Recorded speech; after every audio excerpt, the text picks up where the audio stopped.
টিংৰাই পঞ্চায়তৰ ৮ নং ৱাৰ্ডৰ ৰাইজৰ সৈতে বিধায়ক সুৰেন ফুকনৰ পঞ্চায়ত নিৰ্বাচন সম্পৰ্কত সজাগতা সভা। ভাল হৈ নাথাকিব নহয়, মানুহে টেনচনতে 10 বছৰ জীয়াই থকাটো 5 বছৰতে মৰি থাকিব। সঁচাকৈ কৈছোঁ, একদিন যদি ঘৰৰ পৰা বাহিৰ নহয় ঘৰত অকল থাকো নহয়, বেছিদিন জীয়াই নহয়।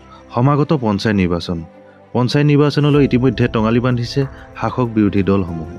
তাৰেই সমান্তৰালভাৱে ডিগবৈ সমষ্টিটো ৰাজ্যিক আৰু জিলা সমিতিলৈ প্ৰেৰণ কৰিবৰ কাৰণে ইতিমধ্যে সমষ্টিটোৰ 13খন গাঁও পঞ্চায়তৰ পৰা আঞ্চলিক পঞ্চায়তৰ সদস্যৰ পেনেল আৰু জিলা পৰিষদৰ সদস্যৰ পেনেল প্ৰস্তুতৰ বাবে তৎপৰ হৈ পৰা পৰিলক্ষিত হৈছে।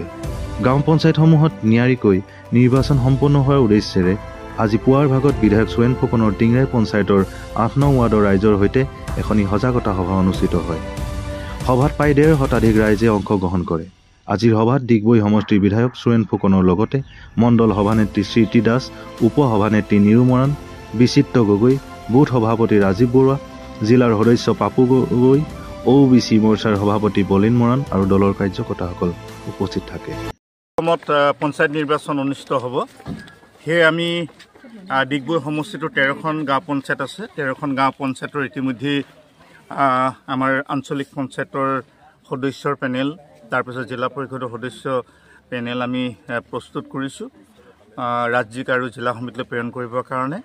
আৰু আমি গাঁও পঞ্চায়তসমূহত যাতে খুব সুন্দৰকৈ নিৰ্বাচন অনুষ্ঠিত হয়, এখন নিৰপেক্ষ পঞ্চায়ত গঠনে তাৰ কাৰণে বিশেষভাৱে ইয়াত আহি কিনে আমি এখন সজাগতা সভা পাতিছোঁ।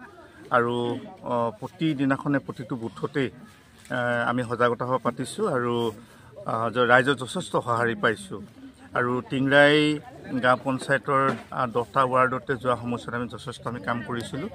সেই আজি প্ৰথমখন বৈঠকে মামনি গাঁৱত পাতিলোঁ। এই মামনি গাঁৱত যথেষ্ট 3 শতাধিক মহিলা উপস্থিত আছে আৰু নিশ্চিতভাৱে আমি তেওঁলোকৰ প্ৰায় আগন্তুক পঞ্চায়ত যি সদস্য হ'ব, ইয়াত আচলতে সদস্য হ'ব এবাৰ মহিলাৰ কাৰণে সংৰক্ষিত, ইয়াত তেওঁলোকে নিৰ্বাচিত কৰিছে আৰু 100% তেওঁ নিৰ্বাচিত হ'ব।